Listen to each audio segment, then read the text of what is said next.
The Tech Policy Design Institute acknowledges and pays our respects to all First Nations people. We recognise and celebrate that Indigenous people were this continent's first tech innovators. The Albanese government's social media delay is genuinely world-leading. It is the first of its kind to pass anywhere in the world. Australia should be immensely proud that as a country we have decided to prioritise the online safety of children and put families before platforms. This is Australian commitment at its best, because if it was easy, other countries would have done it already. This is Communications Minister Annika Wells speaking on the floor of Parliament on the 31st of July in 2025. Here is what Australian parents had to say after the social media minimum age rules were tabled in the House yesterday. Alexandra said, "I love these laws because it changes the conversations I have with my 7 and 9-year-olds and hopefully makes me less of the villain. It's the law. It makes it a little easier." Jackie said, "Parents cannot police these things entirely on their own, so having policies that support good practice is a relief." Rebecca said, "This feels like a step in common sense as a basic principle. I don't know if I'm the only one, but in the last decade it's felt like we are all spiralling a little, so this is refreshing." Rebecca, you are not alone. We are all in this fight together, and the Albanese government has your back. There is no perfect solution when it comes to keeping young Australians safe online, but the social media minimum age will make a meaningful difference. The Minister and I have an important announcement. Social media is harming children. Social media. It's not a ban on content. Age restrictions. The age assurance ban. The ban. It's a ban on TikTok. Social media age restrictions. The ban on Australia's teen social media age restriction legislation comes into effect on the 10th of December this year. But what actually is the law? Welcome to Tech Mirror.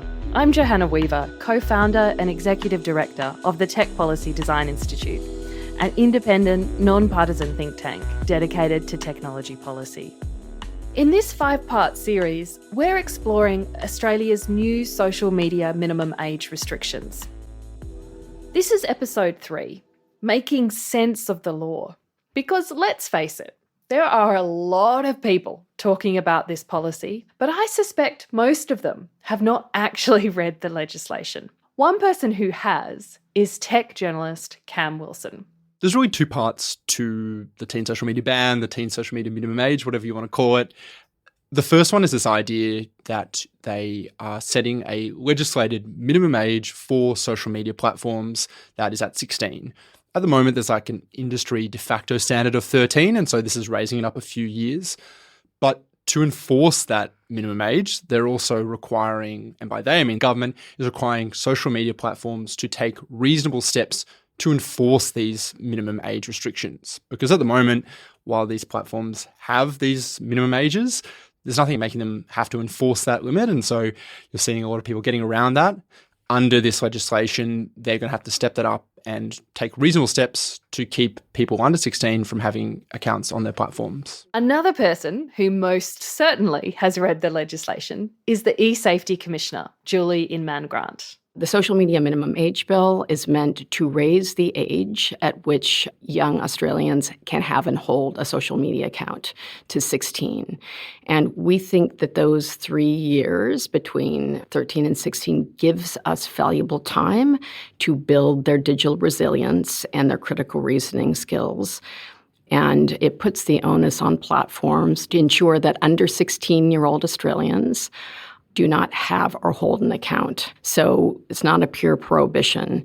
In fact, there are clear exemptions around messaging and gaming platforms, and we're working through an assessment process right now because there aren't really any clear lines. Mass messaging platforms are broadcasting out and are starting to deliver advertising. Gaming has social-like interactive features, so it isn't a cut and dried exercise. So what exactly are the criteria for social media services that will be captured by these minimum age restrictions? If you look at the legislative criteria set out in the legislative rules made by Minister Annika Wells on July 29th, the conditions for age restriction are: it has the sole or a significant purpose of enabling online social interactive action between two or more end users. It allows users to link to or interact with other end users. It allows users to post material on the service. It has material that is accessible to or delivered to end users in Australia. When we look at which social media services are included, a lot of it is going to come down to if that particular social media platform has a sole or significant purpose of enabling online social interaction between two or more people. Of course, as you can imagine, most of the companies are saying that that isn't their sole or primary purpose. Pinterest said, we're a visual search engine. I thought, oh, okay, all right.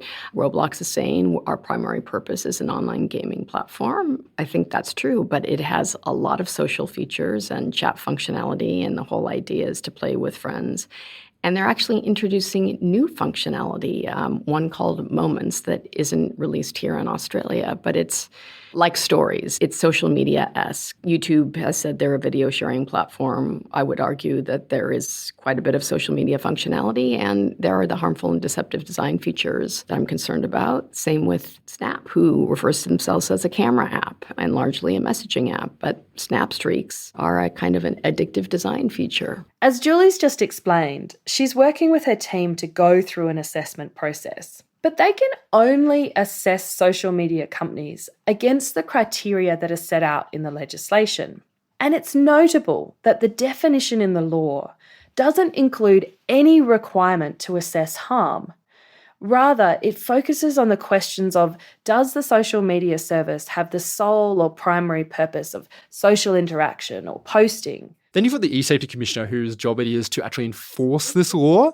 And the funny thing is that they will issue a penalty. They'll be like, TikTok, you haven't done this, and therefore we believe that you are liable for a fine.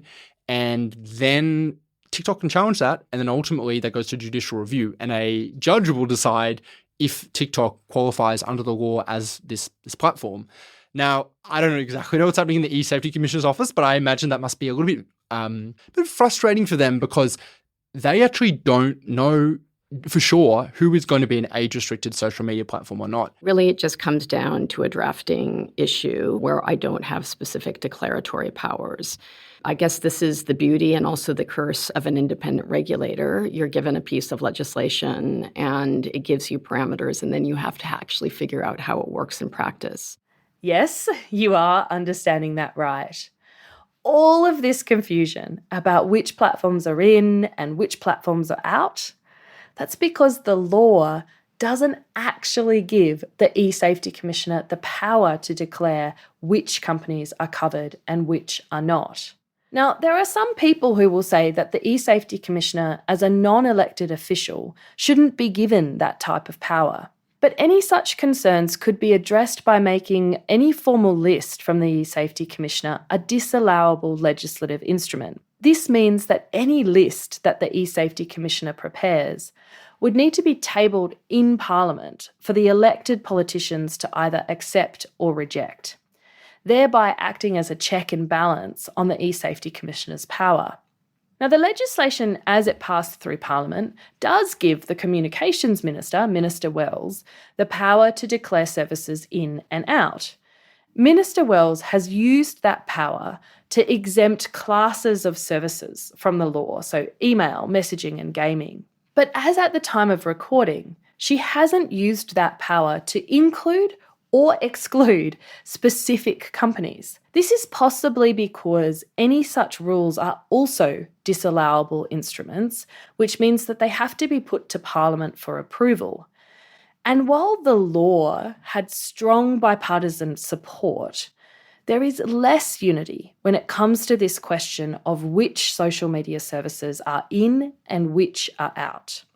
Now, Annika Wells did stand right next to Julia Grant on the 5th of November when they announced which services were captured by the ban, including Facebook, Instagram, YouTube, TikTok. But this was not Minister Wells using her powers and tabling legislative rules. It was the independent regulator, Julie Inman, sharing her assessment. And at that press conference, she made it very clear that this was not a requirement of the legislation. Technology is fast changing and ever evolving, which means this will never be a static list. Our work will continue. These assessments we have announced today are not a requirement of the legislation. eSafety, off our own bat, developed the self-assessment tools for industry to provide a template to ensure fair and consistent application of the legislative criteria. As it stands, eSafety's list carries no legal weight, whereas when the minister makes a declaration via the rules, it would be legally binding. And while the eSafety Commissioner has released a list, you heard her saying there that the list is dynamic and will keep changing.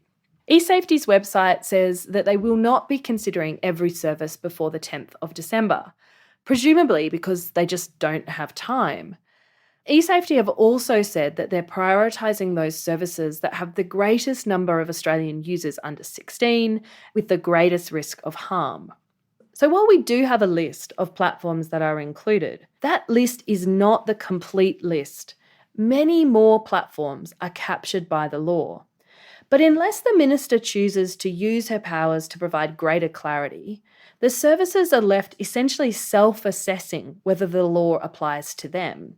And there is no formal mechanism in the law for them to confirm if their assessments are correct. Going forward, the onus will continue to be on the eSafety Commissioner to monitor to determine if companies are implementing appropriate social media minimum age restrictions. And if they're not, to find those companies in breach and issue a penalty. The companies could then challenge the penalty in court, and it will be a judge that will be the ultimate arbiter as to whether or not a company falls within the definition of a social media minimum age restricted platform. The result could be a game of chicken, where some companies just wait and see if the eSafety Commissioner issues enforcement proceedings, which take a long time, cost a lot of money, and need to be prioritised. This confusion and cost could be avoided if the eSafety Commissioner, with appropriate parliamentary oversight, had the power to declare who is captured by the law. This is another important thing for politicians to consider when the law comes under review. We certainly anticipate that the issue of exactly which companies are captured by the law will continue to be controversial and maybe even subject of court cases well into the future. We also know, one of the platforms threatened to sue the government before the minister made decisions. That would be Google, who had been lobbying for the government to exclude YouTube. Had that exemption gone through, probably the other platforms would have challenged it. So we need to make sure that we're demonstrating procedural fairness when we're engaging with the companies. This is, again, you're damned if you do, you're damned if you don't. If you don't do enough due diligence, because some of these platforms do have social media functionality, then you're not doing enough. But if you're too narrow and you miss things, then that's problematic as well. Since we've recorded this interview, the eSafety Commissioner has announced this list of major platforms that are included in the ban. But this list will keep changing, and just because a company is not on the list does not mean that they're not required to comply with the law. So if you're a smaller platform and you may be considered a social media site, but you just don't have the capacity to build an effective age assurance system, if that changes and you have people flocking to your platform, we'll be watching that. We may have more expectations. And as companies add features and functionalities that might put them into the age-restricted social media services, we'll change that. So I expect once we get this preliminary list out there, and again, we need to make sure legally our reasoning is consistent, fair, and watertight, that we'll probably update this on a periodic basis and we'll explain clear reasons why. Clear as mud, right? The key point is there will be a list. Some companies are going to object to being on the list. There will be fights and legal battles about it, and the list will keep changing. And in the next episode, we'll have some practical tips about what this all means for parents and young people preparing for the implementation of this law. But first, I want to draw your attention to another set of important regulations that are going to have a much bigger impact on the way that we engage online than these social media minimum age restrictions, but which are barely getting any attention.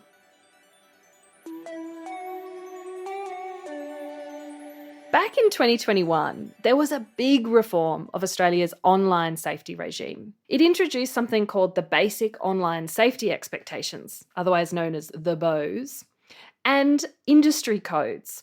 This is a bland title for something that is going to have an impact on the lives of all Australians.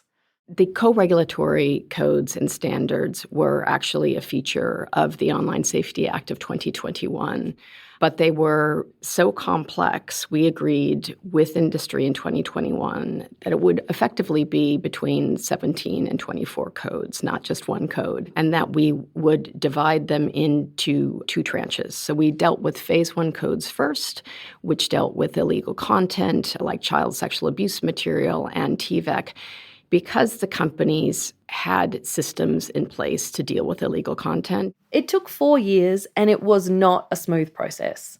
But these industry codes that deal with this really heinous activity and illegal content are now in force.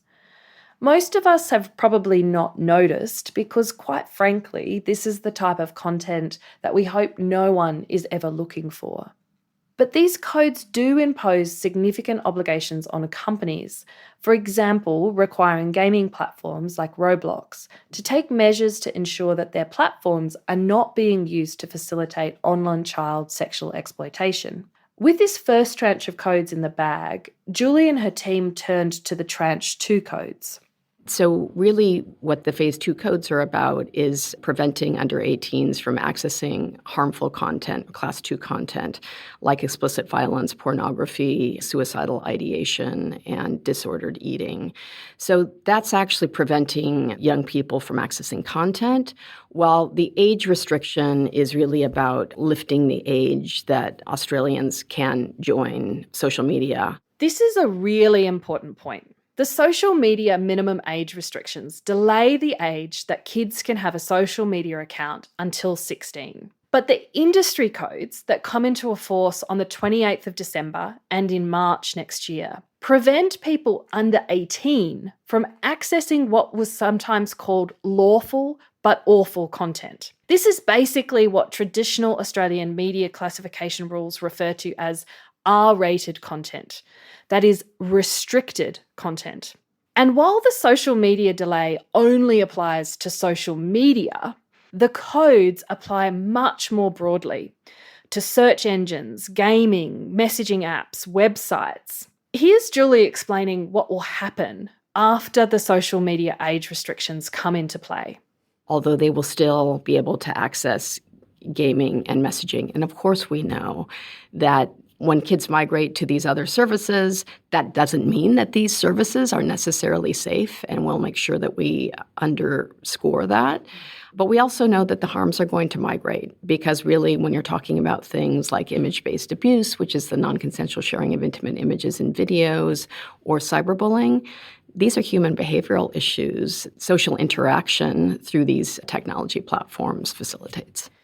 This is where the industry codes, combined with the basic online safety expectations, are going to step in.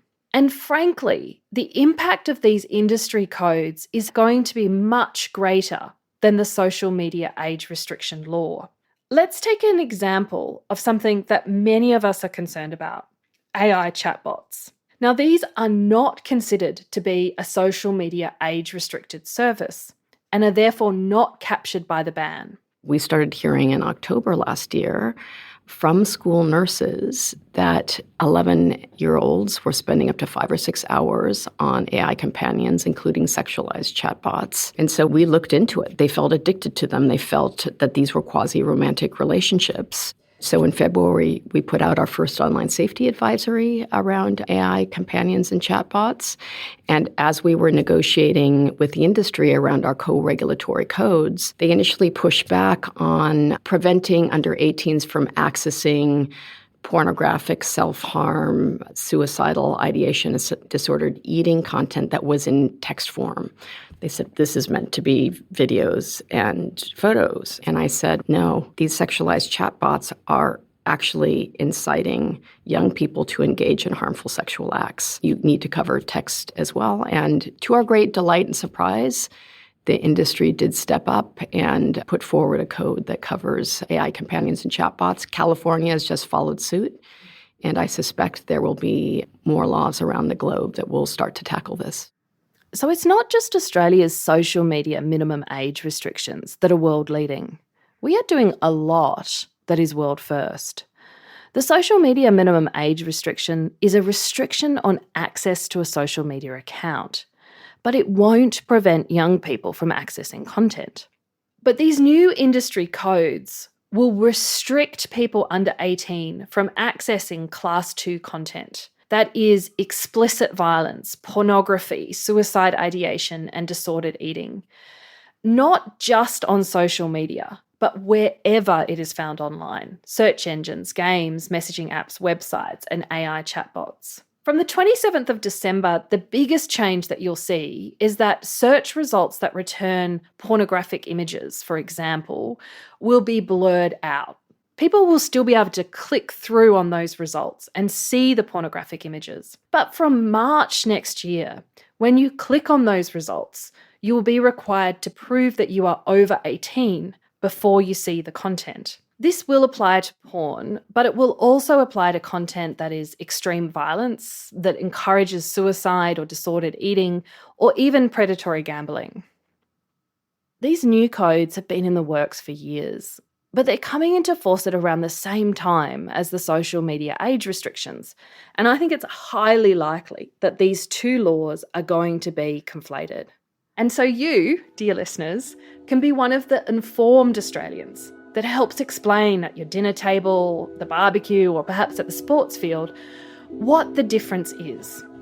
When you hear people blaming the social media minimum age ban for the fact that they need to provide age assurance when they're accessing adult entertainment sites, you can set them straight and say that it actually has got nothing to do with the social media age ban and everything to do with these industry codes that have been under negotiation for 4 years.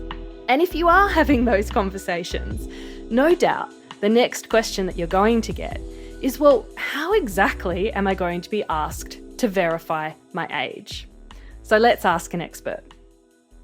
There's no specific technical measures required to comply with the Act, and that the Act is technology neutral and entities can choose how to implement it. So broadly speaking, we understand there are 3 ways in which platforms are likely to implement this obligation.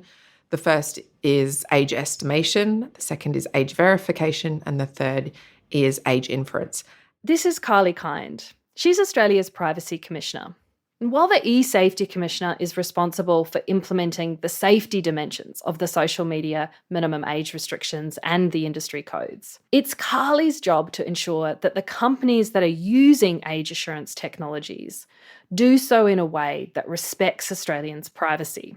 Here's Carly explaining in more detail the 3 techniques that she expects Australians will start to encounter online.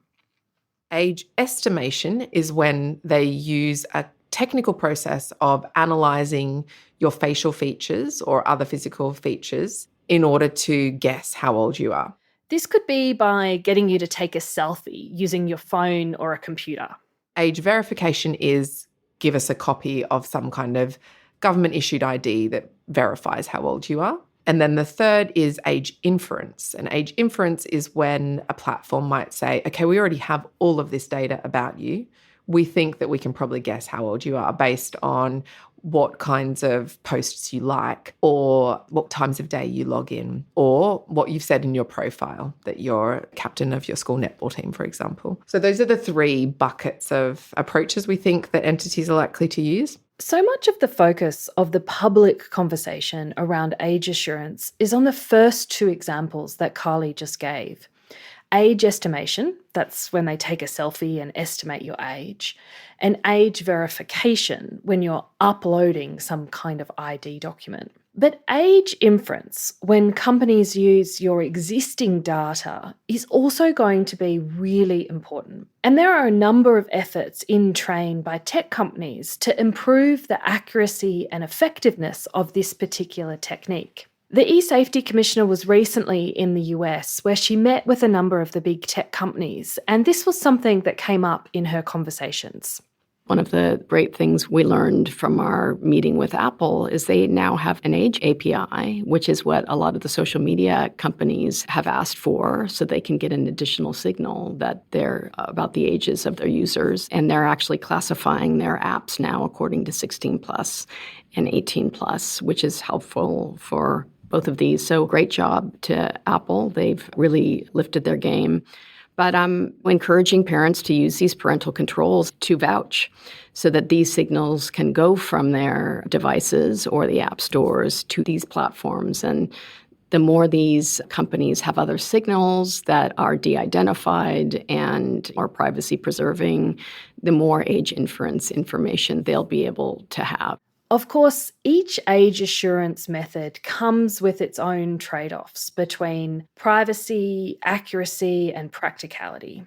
And that's where Carly Kind, the Privacy Commissioner, will play a key oversight role. The role of the Privacy Commissioner and the Office of the Australian Information Commissioner more broadly is really to oversee compliance with one section of the Act, which is Section 63F, which really relates to the use of information to assure age-restricted users are prevented from holding accounts. And that provision was inserted during the drafting of the legislation out of concerns for privacy. And in particular, it seems that the driving motivations behind that particular provision were that entities would use age-restricted information for other purposes, and that they may require government documents to be disclosed exclusively in order to assure users.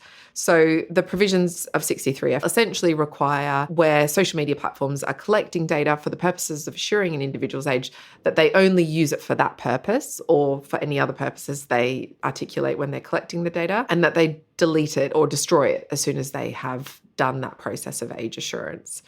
There are a number of carve-outs to that. For example, if they get the individual's consent to use it for other purposes. And that doesn't relate to the use of information they already hold to assure an individual. So it is a relatively narrow set of restrictions, albeit quite onerous restrictions, because other rules that apply in the Privacy Act don't require the deletion of information in such clear circumstances. So there really was an intention to say, if you're asking, for example, a copy of an individual's identity document in order to establish their age, you have to delete that as soon as you have done what you said you would do. Carly will be back in the next episode to give us some practical tips to look out for when we're using age assurance technologies. But it's fair to say that age assurance has been controversial. And so I would like you to hear from the folks who were contracted by the government to test it, to see if this technology actually worked. My name is Andrew Hammond. On the Age Assurance Technology Trial, I was the Deputy Program Director, so I oversaw a lot of the actual implementation of the testing. In an earlier episode, the eSafety Commissioner said that whether or not the social media age restrictions would work would depend on whether or not this age assurance technology was effective. Broadly, we were asked to test whether age assurance could be done in the Australian context. Like, our Australian population is quite multicultural. Obviously, we have our First Nations brothers and sisters as well. The real key there was, could you take the technology that's available today and use it in the Australian context with our Australian population? And so broadly, that was what we were asked to do. And so the conclusions we found is that age assurance can be done. In actual fact, age assurance is being done in many places already. Our findings were that it could be done. It wasn't perfect, and there was definitely no one-size-fits-all solution, which I know sounds strange in that it's like, this is just for social media, but there's so many different facets to how their systems work, the processes they use, and probably the one or two key points that we had as well. We weren't asked to rank or select a product. So it wasn't about down selecting the product to be used for all social media companies in Australia. It was about testing everything that was available in the market that we could get our hands on. So we used the same testing team and the same students in the classroom to test every piece of technology, regardless of whether that was something that was well established in market or an up and coming solution. And essentially what we found was it could be done, and there's variance in there, but that's all in the report. We'll add a link to the report in the show notes. But for those of you who are curious about how the tests were conducted, Andrew worked with students from schools across Australia. They represented a wide range of socioeconomic backgrounds, and each student was asked to complete between 1 and 10 different tests. Each of the students volunteered to participate in the trial.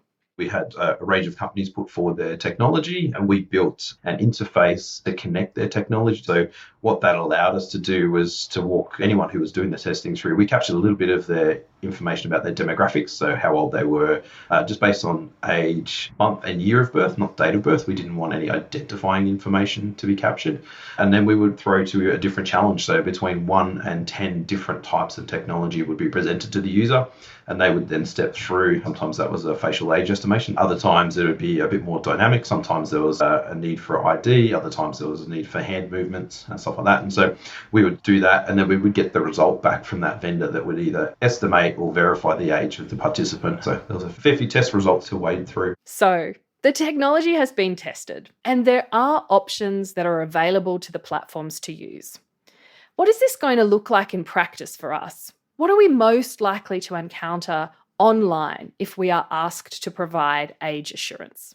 It's most likely to be facial age estimation. And the reason I say that is because it's the lowest barrier to entry, and also you don't have to give up your identity in terms of documents. So I think for the most part, we'll be asked to do a facial age estimation. And if the system can't get an accurate estimate, because it could be the lighting in the room is not good, or you might have a really young looking face, or then they might throw to provide a piece of ID, and that might be a license or a passport or some other evidentiary piece that is you can demonstrate your age. While facial recognition might be the front runner, there are some other interesting options on the table. There's a really fascinating solution that can use your bank as a reference point, because when you create a bank account, you have to prove who you are, and it's quite a detailed process. So there's a company that works with the big 4 banks in Australia that can use your bank account and the fact that you have a bank account to be able to prove that I'm over 16 and I can therefore access that service. The other one, a fascinating one, called Inman, which uses your hand. Essentially, there's a tendon in your arm that ages quite well with how old someone is, and then they put up a challenge and then use your left hand, and there's a series of moves that you have to do, and their system is super accurate. Essentially, there's apart from how you move your hand, there's a cognitive challenge there to say, can you see what's on the screen,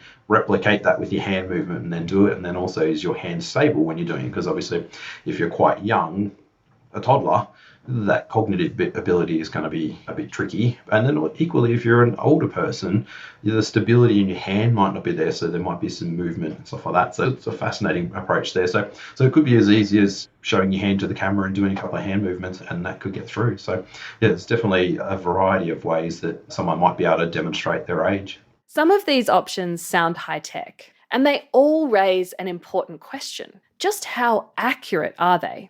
Because when it comes down to proving our age, our expectations for technology are high. What we have in our current day society is if you go to buy some alcohol, which is probably the easiest one to talk about, the signs that are at the shop now or at the bar says if you look younger than 25, you'll be asked for ID. You only need to be 18 to purchase alcohol. So that's a 7-year difference. And so what we see is that we've got people who are generally untrained on the other side of the counter. They're not age estimating experts, with a 7-year buffer zone. And we're quite comfortable with that now. And quite often we hear of people who are under 18 being able to purchase alcohol or consume alcohol. And so we have this tangent where as humans, we're actually not that accurate in guessing age.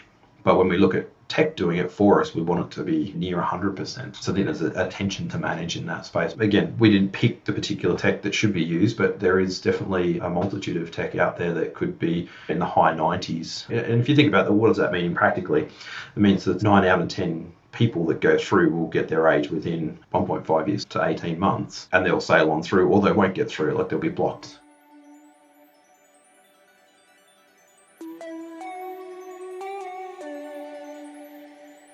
There probably isn't a day that goes by that there aren't different interpretations of the 1,200-page age assurance technical trial, and people saying facial age estimation won't work, or saying age inference shouldn't be required, or, don't use digital ID. And in fact, we were very clear in our regulatory guidance that digital or government ID, even though it's a much more comfortable form of identification management for middle-aged Australians, and kids are much more comfortable with liveness tests and facial age estimation because they're doing it all the time.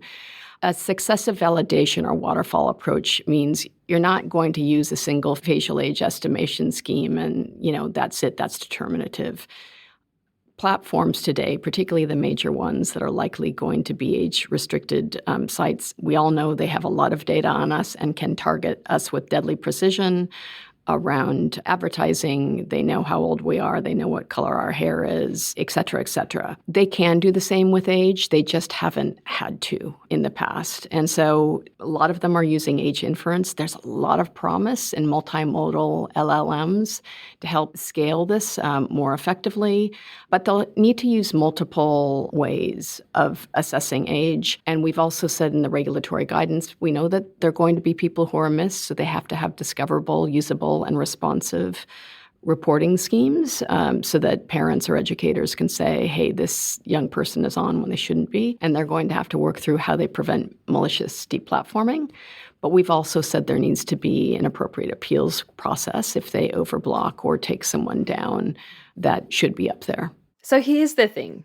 From the 10th of December, we may be asked to assure our age, and it will be up to the platforms to choose which technological methods they use. Some of those methods are more accurate than others, and that's why the appeals process that the eSafety Commissioner was just talking about is going to be really important. Another important thing to emphasise is that the law expressly stipulates that platforms cannot require government ID to be the only way that you can assure your age. They must provide you with other alternatives. The legislation also dictates that platforms must delete your information once they've completed the age assurance process. They can only keep that information if you unambiguously consent to it. In the next episode, we're going to get really practical. What will happen on the 10th of December when the social media minimum age restrictions come into force? And what do we all need to be doing to prepare? So in the lead up to the implementation of the new legislation in December, I think a lot of teenagers and their parents and caregivers are going to be a bit nervous about what lies ahead, and that's totally understandable. Like, you can't just simply take away the devices from young people without investing in the infrastructure for them to have a community offline.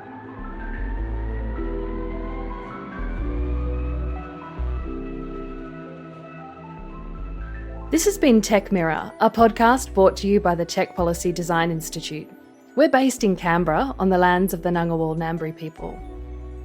You can find information about the research mentioned in the episode in the show notes. A big thank you to our guests, Cam Wilson, Julia Mann Grant, Andrew Hammond, and Carly Kind. This podcast is made possible with thanks to the generous contributions from government, industry, and philanthropy to the Tech Policy Design Fund, the full details of which are transparently disclosed on our website. For information about the archival audio we've used in this episode, please check the show notes. The soundtrack is by Talia Skopelis, a Sydney-based artist and entrepreneur with Aboriginal and Greek heritage. This podcast was produced with the support of Audiocraft on the lands of the Gadigal people of the Eora Nation. Amy Denmeade provided invaluable research support. A big thank you also to all the team at the Tech Policy Design Institute, without whom this pod wouldn't be possible. For more information about our work, visit us at techpolicy.au or follow us on LinkedIn.